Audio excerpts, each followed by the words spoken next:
well. And therefore, how do we develop and support a paradigm that can make AI work for everyone? And that's what we are here today.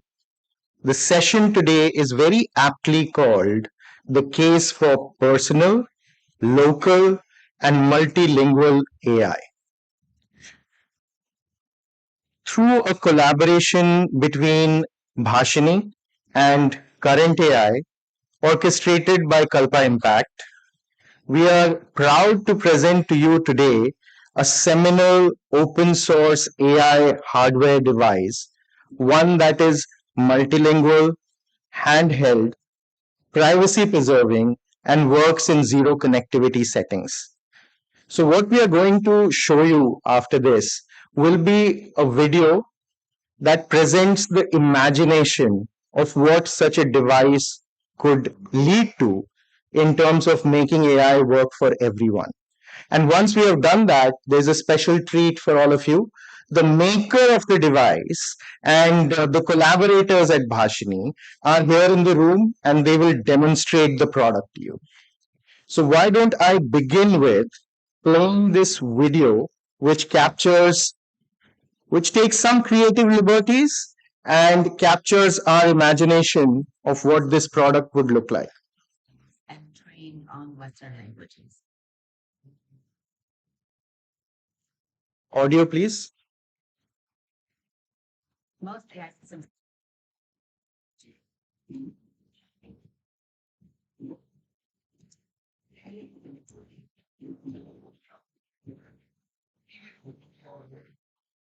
Most AI systems today are built behind closed doors and trained on Western languages. The new frontier master can bring this out.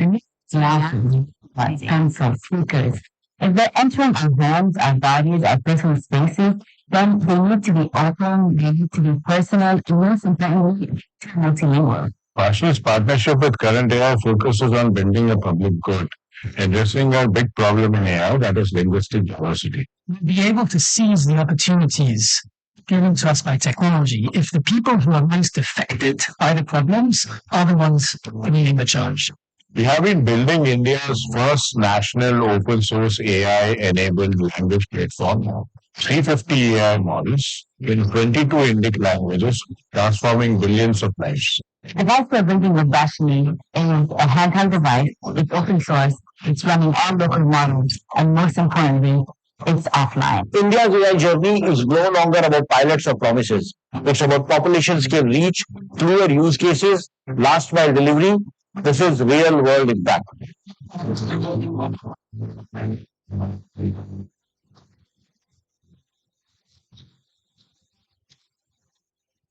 ये दवाई फिर से कितने दिन बाद डालनी है?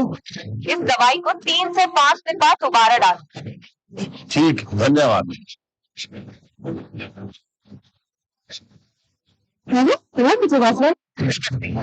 चूड़ियाँ कितने की है?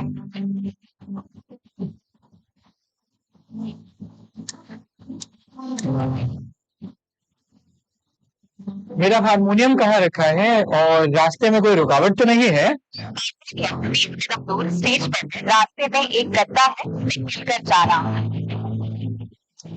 At Current AI, our goal is to build a truly global, collaborative, and connected vision for AI, not one that's governed by any one country or one company. I think all countries have a huge amount to bring to the table, and I'm a big believer in the power of collaboration. The hardware is ready, the software is open, now we need you. Come innovate AI for your own language, for your own community.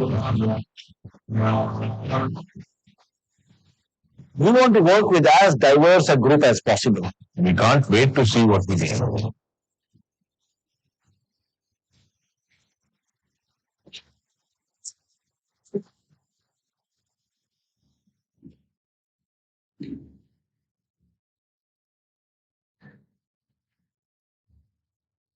Yes, we're back on. And for the next segment, I would like to invite Aya Bader, the CEO of Current AI, to take us through the product demonstration. Aya is an engineer and an entrepreneur with 20 years of experience building open source technology infrastructure that works at global scale. Aya, over to you.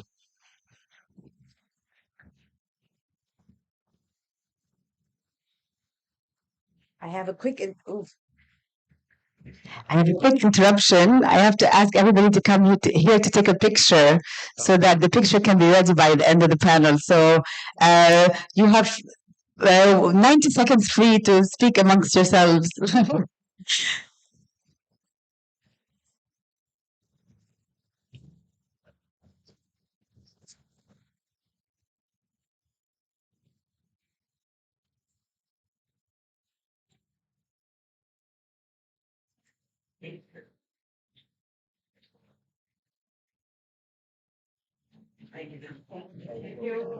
Very quick. All right. All right. Thank you so much for coming, everyone. I'd like to introduce Andrew Turgis, who was the lead engineer on this project from the current AI team, who's going to take us through a demo. Oh, there you are. And also Shalindra Pal Singh, who's general manager at Bashni, who was Andrew's collaborator and worked very closely to integrate the Bashni models into the device. And I just want to say a couple of things.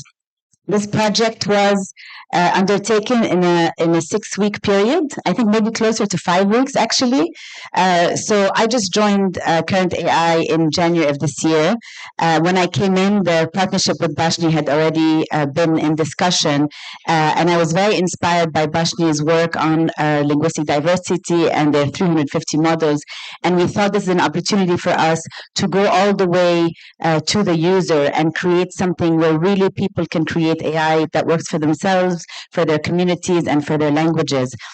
So this prototype is the beginning of a journey and also a platform to imagine infinite things that are possible. And so you'll see how it works. But as it's working, I also would like you to imagine what you could do with it and where you could take it. And from our perspective, I'll just say for Current AI, this is an example of how we'd like to work with partners where we learn more about their interest and their focus areas and their priorities, and we zero in on a collaboration that we can develop together. We build it together, and then we release it as a public good. So in this case, it's a piece of hardware and a development platform. In another case, it could be something else. But we're really proud that this collaboration with Bashni is our first collaborative build, and you get to see it kind of firsthand as you're sitting here. So Andrew and Shalindra, please join me on stage, and I'll let you take us away for the demo. Thank you. Yeah. All right. Perfect. Hello. I'm so pleased to be able to show you this prototype that we've created. Yes. Oh, thank you. In front of the table. Wonderful. So this is our prototype Open AI inference device. So, unlike some other AI products you might have seen at this conference, which might be designed for one very specific user or one very specific use case, this device is designed to be used by any number of users for any number of use cases. Our hope is that anyone could feel empowered to connect up to this device, write their own application, pull any number of models onto the device, and run inference locally in their hand. We have one flagship application that we've developed in concert with Bashni that demonstrates the models that they've been developing over so much time.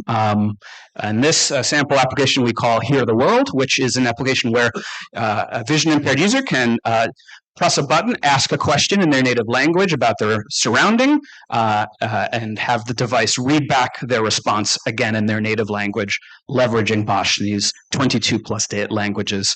And in particular, we're leveraging an ASR, an automatic speech recognition module, to convert the audio into text in their native language. We'll be leveraging an NMT, neural machine translation module, to convert that text into English.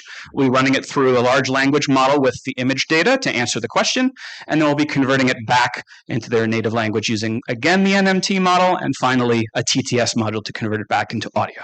So this device is able to run all of those modules in concert. So without further ado, let's try and give it a test query. Shalindra, do you think you can help me out here? I guess you'll take the photo and then I'll spin it around quickly so the audience can see what's happening. We'll ask in Hindi. Let me just triple check. Yep, you're all good. मेरे आसपास क्या है?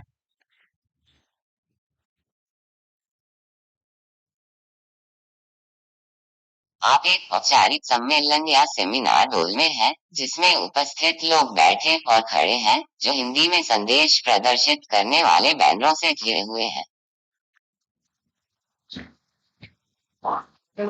What it has done is it has taken the image and then it has taken the automatic speech recognition model kicks in, and then neural machine translation is happening, and then again the response is getting from the LLM that we have embedded, and the translation is happening, and the text to speech which is being spoken out.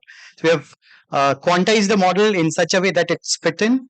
Usually when we do the quantization, there is always a trade-off that there is a hit on the accuracy, but we have reached to a point where there is no hit on the accuracy fronts. This is a truly huge effort from your team, and we wouldn't have been able to fit such a high fidelity LLM on this if you didn't do that great optimization work. So let's see. Let's ask another question. There we have a couple of candy bars on this desk here, which we can show you. Let's see. Let's try it. I'm going to put this in English. What is on this table?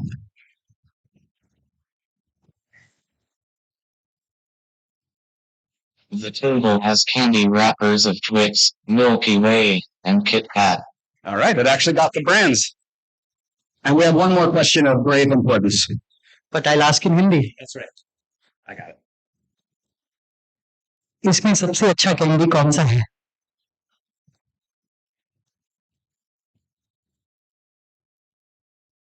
In chocolates में सबसे अच्छी है twigs. There we go. Would anyone like a candy bar? Anyone? There you go.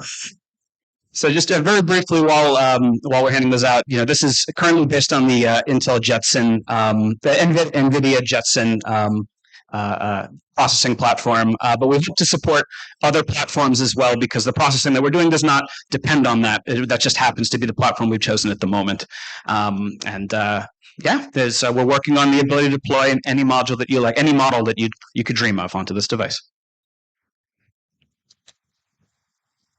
Back to you. Thank you very much. How did everyone feel about that demonstration? Are there things that can be done with? Thank you. Thank you. And kudos to the Bhashini team, which worked tirelessly, and of course, Andrew and the current AI team, which worked tirelessly to make sure the hardware, software, all of that was integrated. We had to get a device through customs as well. So that took some time, but eventually it's here and it's working, which is amazing.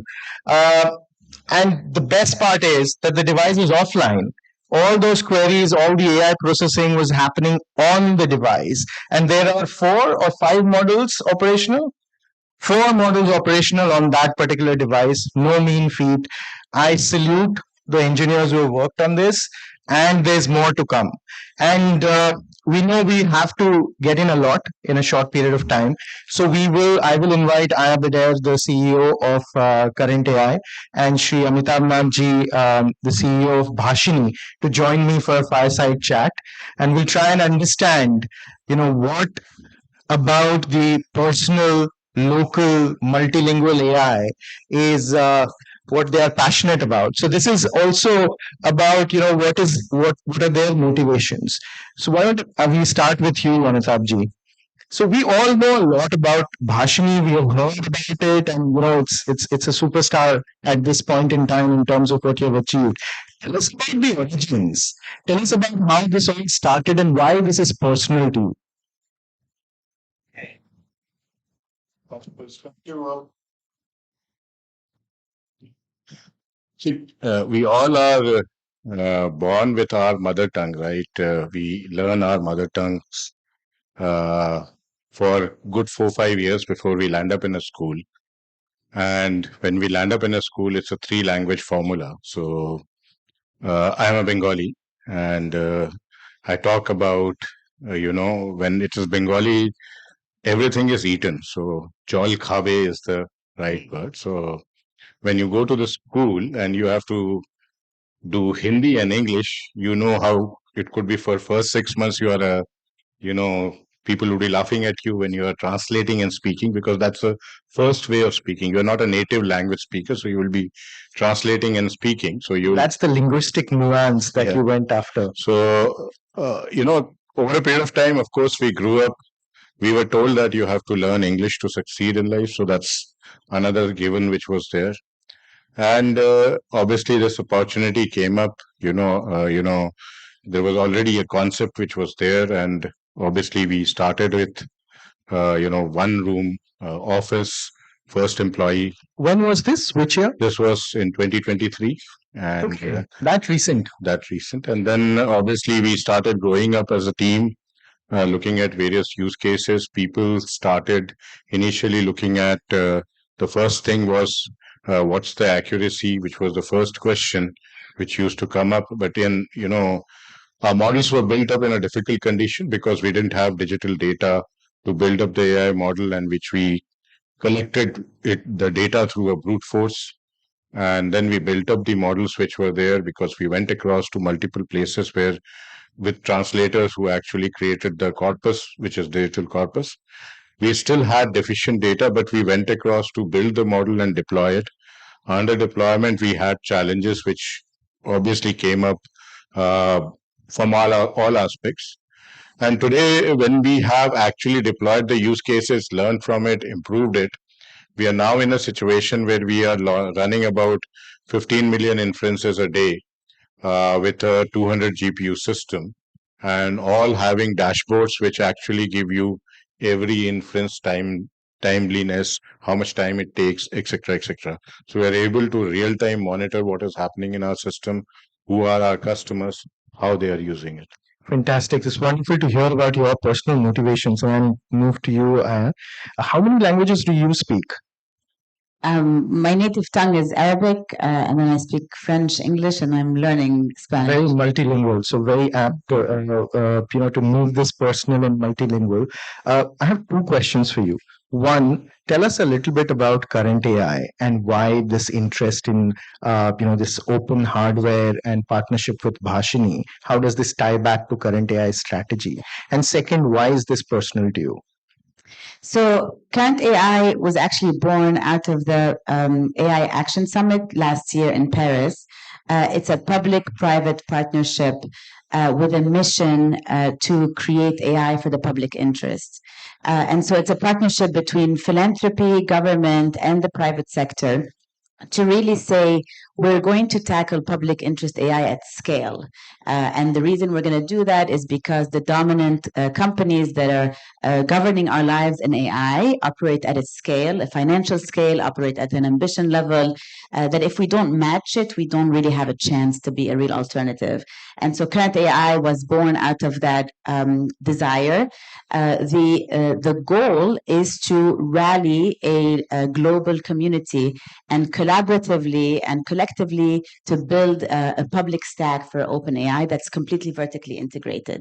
And so the way we work is we work with partners because the core premise is collaboration. Work with partners where we'll identify an area of common interest and a priority and a gap in technology, and then we'll zero in on that gap, work on it together, and then develop a piece of tech and release it as a public good, and so encourage this creation of technology that is put back in the public good, as well as have grant making under sort of like our fund pillar in order to encourage people already doing this work. This topic is important to me, has been important to me for many years. I'm from Lebanon, from Beirut, and like I said, my native tongue is Arabic. For the past many years, our use of WhatsApp and mobile and social and everything, a lot of us in the Arab world lost use of Arabic. My family and I, my sisters, my mom and my sisters and I speak in English to each other online all day. We speak on WhatsApp in English. The voice recognition is never good enough in Arabic. You spend more time correcting it than you do doing anything else. And so now it's improved a little bit, but really, technology has had an effect on the way we communicate with each other. And so for many years, it's been a real concern for me that, technology, if it's not made by us, it's not for us. And so when I joined Current AI early this year, multilingual diversity was already a topic.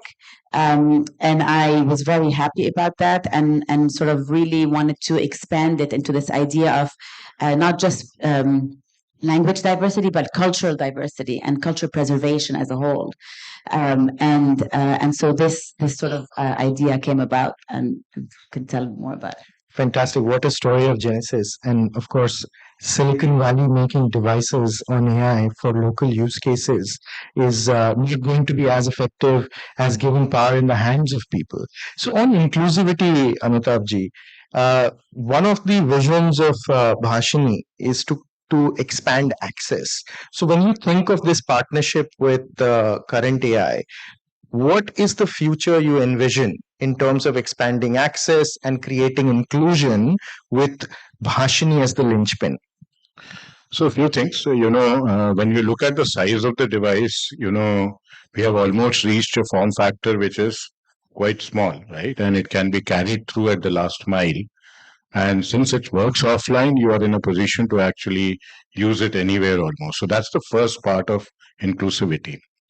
We obviously have, plans to look at smaller form factor as we go forward. The second thing which is there is to look at the language coverage. We currently cover 22 languages. In our system, we already have 16 languages, 14 more languages on text, so total 36 languages. And we would like to increase that on breadth. And recently we have digitized one of the tribal languages, which is Bhili, which doesn't have script. So that also gets added to it. So that is about breadth of languages which is there, which will be continuously added. So when we are talking about form factor, second, we are talking about offline. Third, we are talking about creating a breadth of languages so that no language is left behind, hence no person is left behind, including the tribal languages. The fourth factor is all about how do we enrich the models which are there, which is a continuous activity which Bhashini takes over. Means there are multiple things where the models still have to be enriched. Means India has got means we were talking to Survey of India, and they have about 16 lakh places name which are still to be digitized. So and put into the system. So those are glossaries which we are building. There are contextualization efforts which are happening. So over a period of time, the language enrichment as far as depth is concerned is another thing which we are looking at. So we're looking at breadth, depth, offline, form factor as the four things which will move forward in this. Fantastic. I can certainly see the open hardware playing a big role in that as well. I have a question to you on how you look at future. So what gives you the most hope and the most concern about the future of language? And you started talking about how you feel like Arabic and the nuances are getting lost. So what gives you most hope or most concern about the future of language in an AI driven world? Could you talk about that? So I'll start with the concern. I'm concerned about this new frontier of embodied AI. So over the past year or so, every big tech company has released their version of an embodied AI device that wants to enter your home, that wants to be close to your body, wants to enter your personal space. So whether Meta is glasses, or whether the Butler robots, or whether Amazon Alexa, and we're in full control of these devices, and we don't know how they're developed, and we don't know how they're trained. Last week or the week before, Meta announces that the glasses are going to start doing facial recognition on every person you encounter in the street. So now, unknowingly, you're walking down the street. If somebody's wearing Meta glasses, you are being recorded and facially recognized. So we have these devices. We don't know how they work. They're continuously recording our data, sending it out to the cloud. We also don't know how they're trained, and oftentimes they're trained on Western languages. And so that hardware is where the lockup first starts. It's how the iPhone locked up a lot of technology innovation, because what happens is these companies will then give us APIs into their devices. Startups will start forming and building on top of these devices, and then the startups start building a dependency on the device, and you start to build a whole stack on a core piece of hardware that you do not control. So it's really kind of like a core, building block that we have to crack before we let them sort of own the entire stack or the supply chain.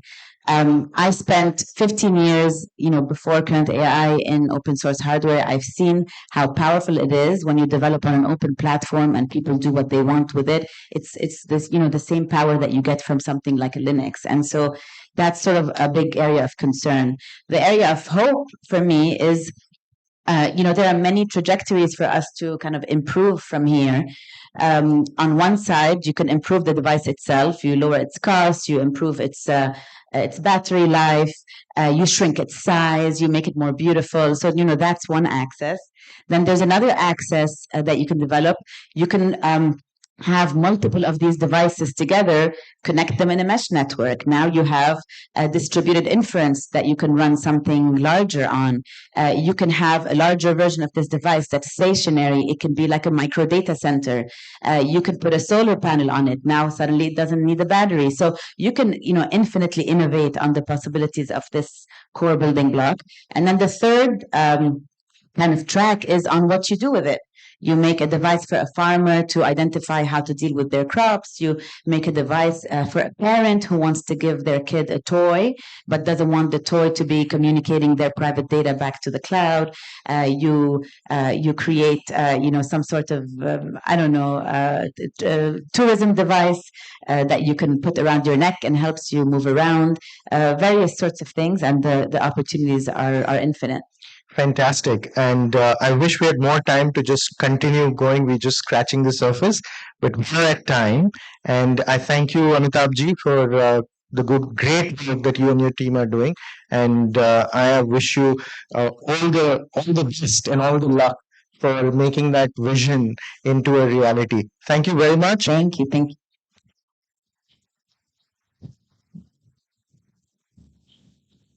And with that, we move into our next segment, which is another fireside chat.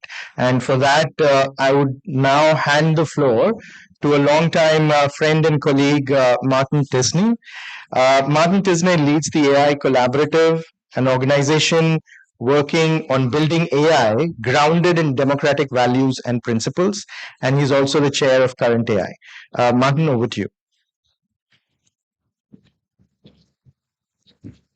Thanks very much. And my first task is going to be to welcome Abhishek Singh, who everyone knows, who is the master orchestrator of this incredible summit. Congratulations, Abhishek.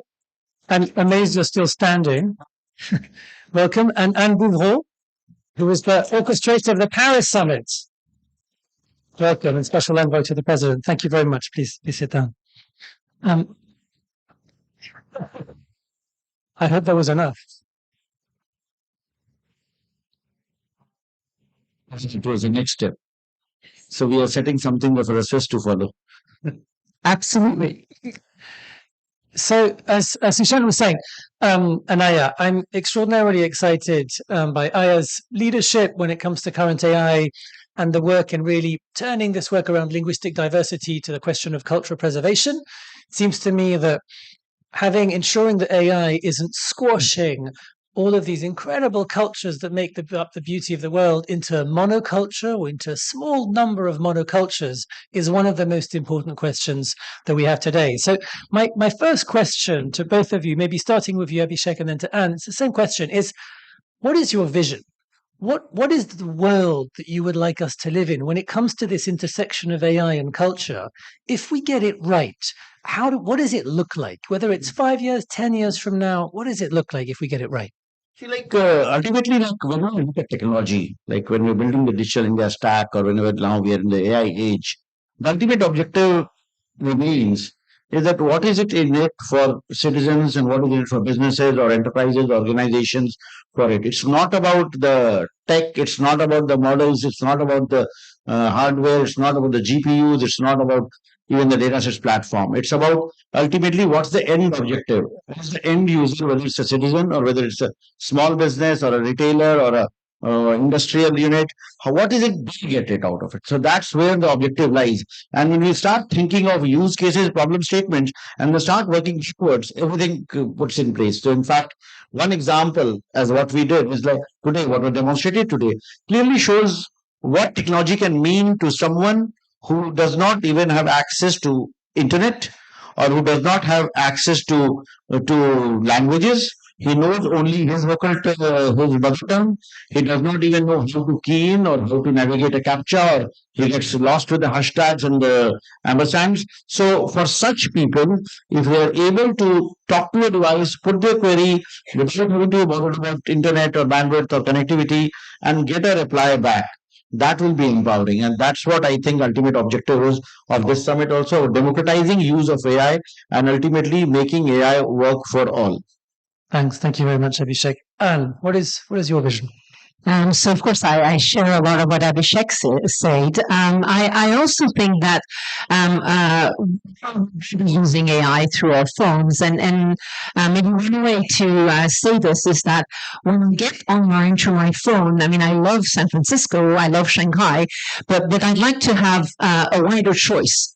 I don't necessarily want to be transported to Silicon Valley or transported to Shanghai when I get into AI, and that's a little bit of a joke. But if all the cultural representation, if all the legal background, if all the customs that are taken as just the de facto way you interact with people, if that's the choice, well, that's just such a reduction of cultural diversity, and I think it's just not okay. It's not just about being able to have access to a French AI or an Indian AI. It's even more than that. If I'm interested in music and if I come from a particular area in France, well, I'd like to be able to have that community and its culture represented there. So I think that's part of my vision.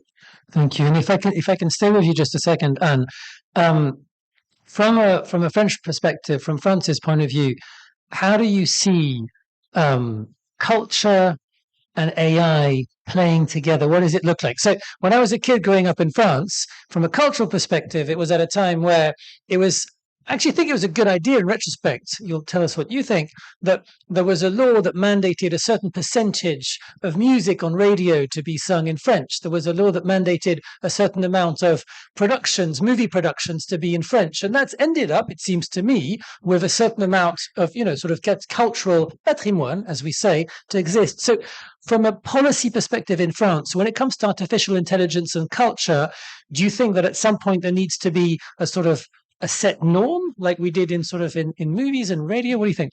That's a good question. I don't know whether we need a set norm, but yes, these mechanisms to encourage creation in France and in Europe, that's quite important. We have every movie that you go and see, which can be from any country, that gives us there's certain tax on this, a certain amount of money goes to a fund that then helps French creators to go and prepare whatever they want as their next film. And that mechanism doesn't make it hegemonious. I mean, of course, we love culture from all over the world, but it helps ensure that there's an element of French cultural creation. And that's what we definitely want to continue to have. And we want people to have the ability to see that in France, but all over the world, just like we love to see Indian movies or listen to Indian music or from Singapore or from wherever in the world. That diversity needs to be maintained, needs to be ensured in including through some mechanisms to fund it. Yes. Thank you. And so thank you very much, Anne. And Abhishek, similar question to you.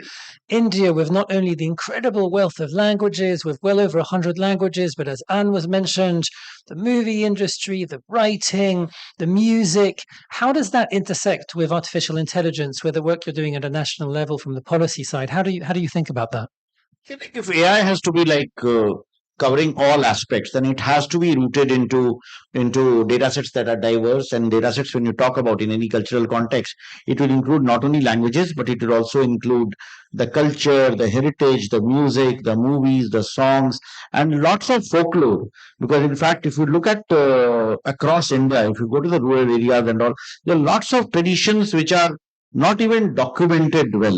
So those things are not even available in a digital format. They are known they're known to people. Like in fact, recently I was watching a documentary on Netflix called Human in the Loop.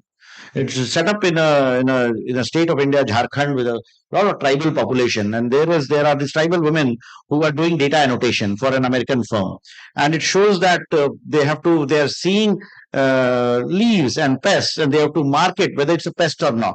So this young girl is there, and what she does is that she sees a pest, an image, and she marks it not a pest.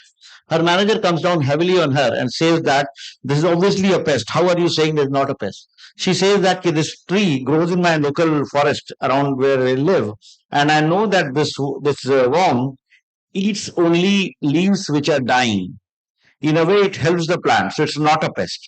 So again, having this traditional knowledge built into the corpus of data sets on which we train AI models will be very, very vital if we have to ensure that AI doesn't hallucinate, if AI becomes near to what human is. So it becomes very important to capture this cultural context from all across the world, from all communities, all cultures, all traditions, and then only we'll be able to build something which is more human-like. Otherwise, this just technological pursuit of AGI and all will not solve the problem that we are living. Now, that's a great example. Thank you. But then maybe staying with you, Abhishek, for a second, and I'll come back to you, Ed, on the question of reciprocity. So you talked about the data sets. Communities, cultures, and all their diversity are sharing their data. We want them to be sharing their data with different AI models. What does it look like from the community perspective? Do you think, like, should they be involved in it? Should they have rights over the data? How do you think about that? See, this is a very interesting question, because when it is about sharing of data across companies, across industry, we have to kind of build up frameworks which allows use of data for public purposes, or use of data in any way which does not violate the privacy or the personal identifier attributes of the person who owns the data, or person to whom the data belongs, the data principal per se. So when doing data sharing, the data owners in the community will need to be involved. But if you don't do that, then in the interest of businesses and interest of commercial requirements, the misuse of the possibility of misuse of data that goes up. So it's very important to have standards, not only technical standards, but community standards, which are rooted in the culture and the belief systems of a place from where data is coming from, in order to ensure that the models and the applications become more acceptable. And thank you. If I can go a little bit further on that question, there's the question about the rights of the individual and the rights of the communities towards the data. Do you think, in the way that you're working, is there also a reciprocity in terms of if data about them is used for a particular purpose, that the community should benefit from it? How do you think about that? They should benefit whether it's a translation or other device? How do you think about that? So you'll need to think about like the different use cases may have different applications. Like for example, if it's data about say agriculture, and if I have aggregate data about a particular area, and that kind of is used to build agri advisories of farmers with regard to what crop they should sow for maximum benefits, at what time they should sow, maybe that data should be shareable, and that's in the benefit of everyone. But if it's, say for example, health data, then therein the individuals might not be wanting to share that data with the larger ecosystem. So I think it will be context specific, and we cannot have general rules about sharing of data and the reciprocity principles across different sectors. Thank you very much. And I have a similar question for you on this question of reciprocity. What's your take? I think that's a very profound question.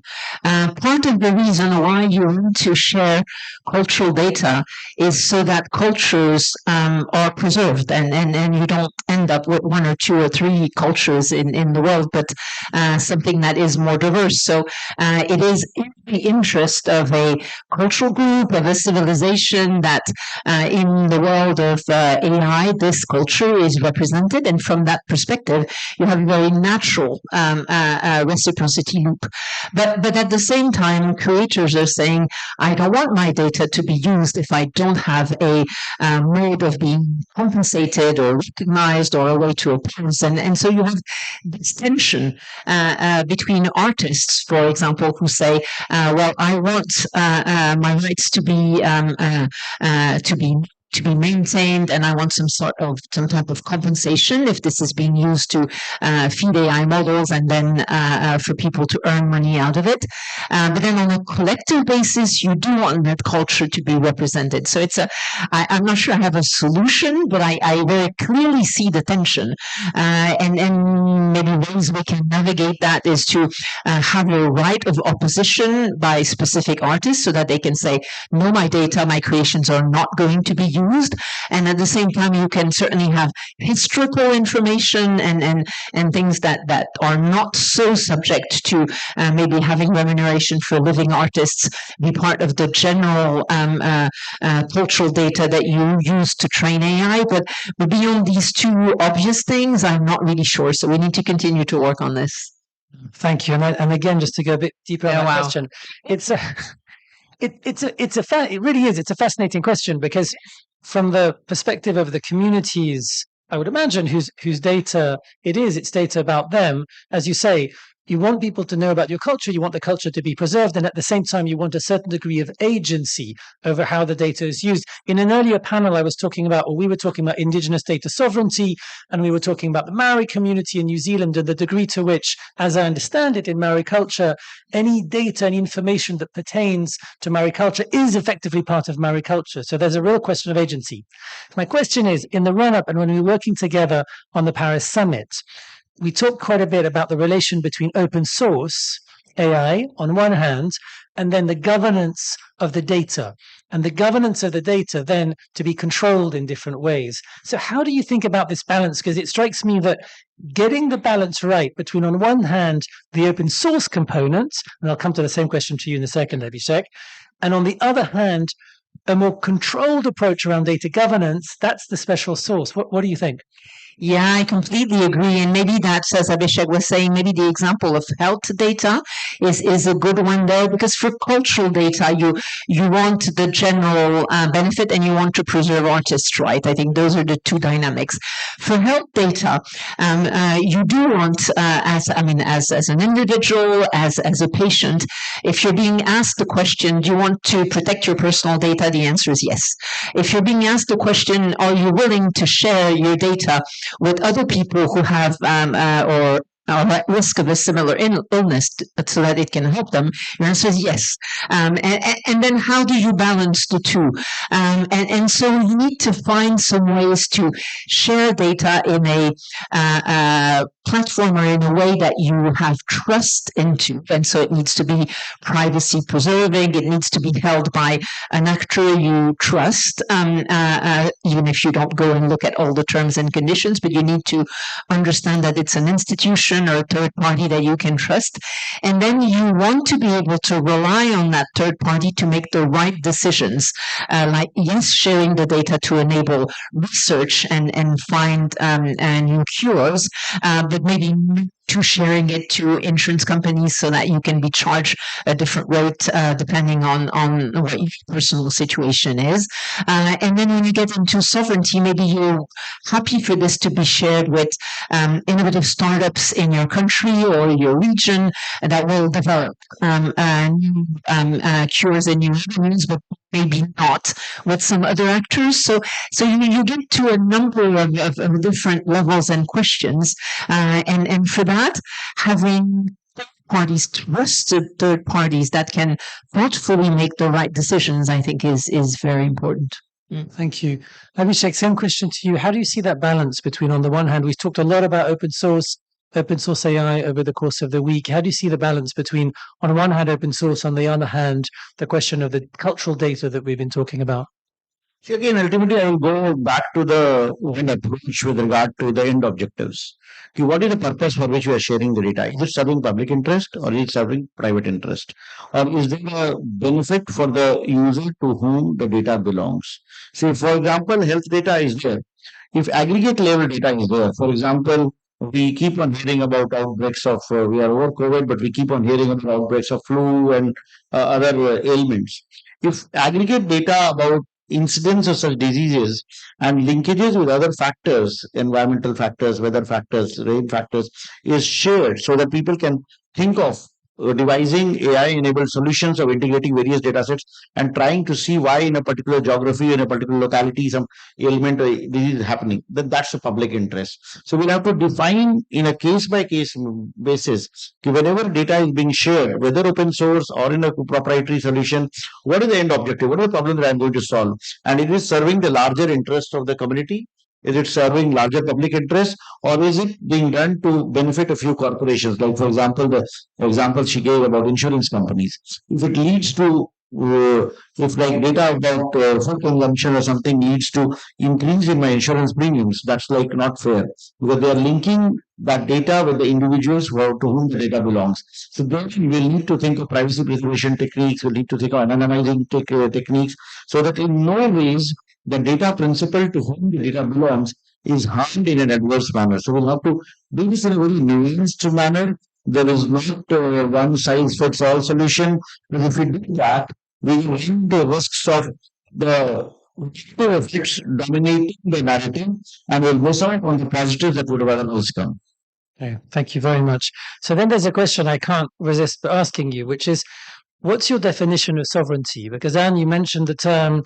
We've talked a lot about this week, and in the context of this conversation, it's really interesting because there's a question of sovereignty from a nation's perspective. There's a question of sovereignty. I mentioned the Maori example, indigenous data sovereignty from a community's perspective, and then both have been talking about health. So there's a question of, at an individual level, the sovereignty I have over a data about me. So, with your experience coming towards the end of the summit, and the experience that India has, when you think about sovereignty and AI, what do you think of? See, like sovereignty, of course, traditionally it's a political science concept, wherein it says that nations which are sovereign need to have complete control over what they do, how they do, with whom they do, the entire control of their decisions.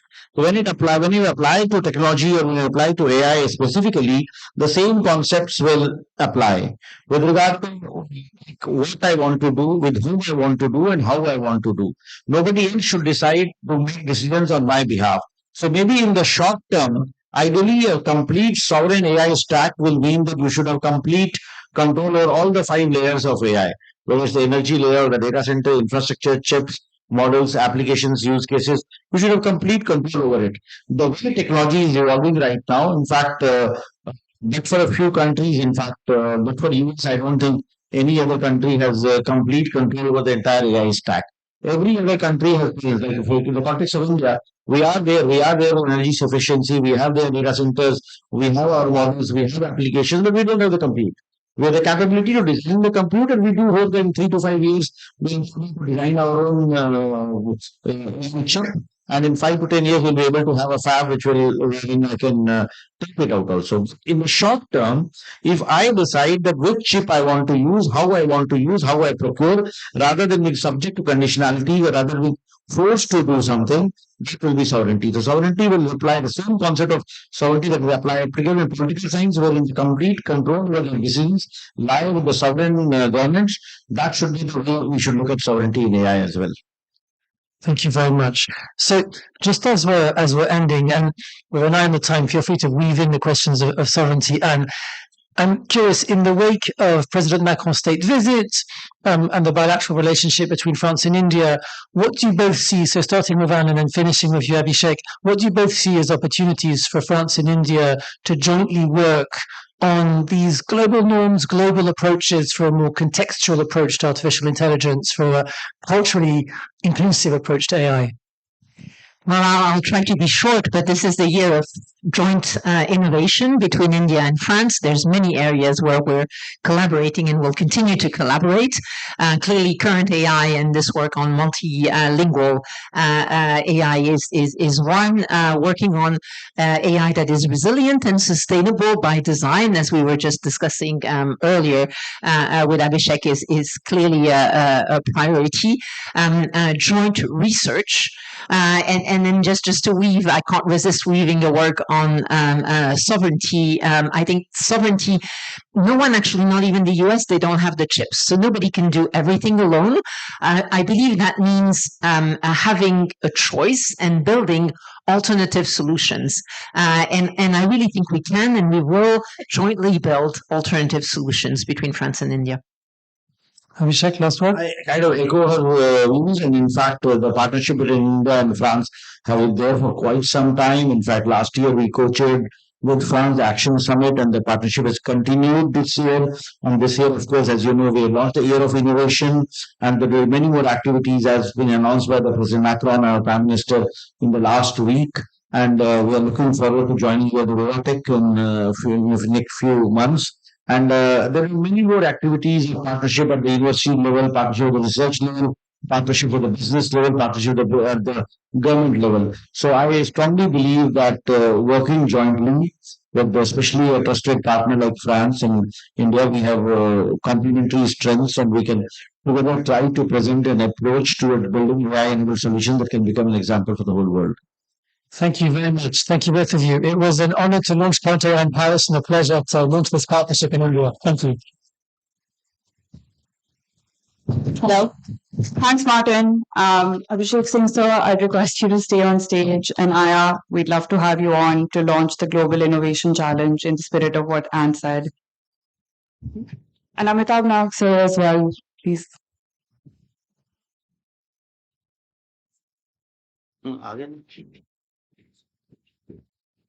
Session दूसरी जगह I'm going first. Okay, great.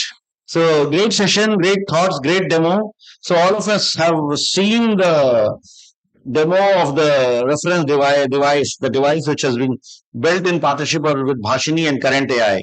And in fact, I must mention that it was just a few weeks back when we had this discussion, because I've been discussing with Martin whether after the discussions and announcement at Public Interest AI, like what will Current AI do with the $400 million that they have, euros that they have raised. And I was saying that let's do something which can really make an impact. And if we can do something at the Impact Summit, it will be worthwhile. But kudos to the teams, and they have built the collaborative build design, which was designed by both the engineers from Bhashini and the Current AI's support, is being done in such a way that it's a platform, it's a prototype on which we can innovate. It does not, it's completely open source, it's hackable, it's privacy preserving, it's multilingual. And with on-device AI, this prototype is capable of functioning in remote locations in not only India but anywhere else in the world where connectivity is a challenge, or for any reason, if there's an earthquake or there's a problem or if there is a natural calamity and we can't have connectivity, it can work. So that can be really transformational for people to access services. And in partnership with Current AI and Bhashini, in fact, it's my honor and privilege to announce the India AI Innovation Challenge, which will give an opportunity to researchers, to engineers, to developers, to entrepreneurs to build on this prototype. And this prototype will be available in an open source manner for everyone to hack it and make it more, you can make it smaller, you can make it more sleeker, you can solve individual use cases for different sectors, and it's based on an open source software and hardware design, and the kind of use cases one can think of will be limitless. So there will not one but multiple solutions that can be built on it. And we are opening it today, and in the next few weeks, the date here says that submissions will open on 25th Feb. The 25th Feb on our website will launch the challenge on which applications can be submitted, and there will be some time to build the actual device. And those who will win will get a very handsome reward that will be funded both by Bhashini and Current AI. And together we will try to ensure that we are able to build a product that the whole world can use.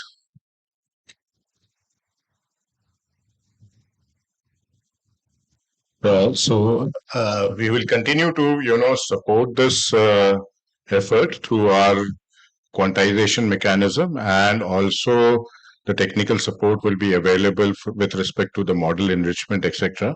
So this will be a joint effort. So people are supposed to put in the effort and come back to us if on the challenges, and we will work on that together.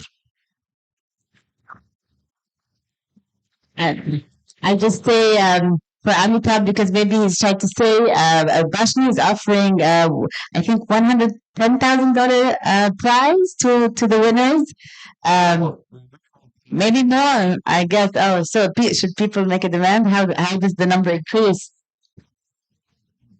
On your way out, please make a request, everyone, the number to go up. So there's a big attached to it. We'll also support the participants to make sure that they have support while they're developing the hardware and the software, and showcase the work online to inspire many other people. Really, the point of it is to kind of like expand imagination and start this conversation about making your own AI, and start the conversation about AI being personal and multilingual, and solving communities and individuals' own problems. And today it's a piece of hardware. Tomorrow it could be something in the something in software. The day after can be in data.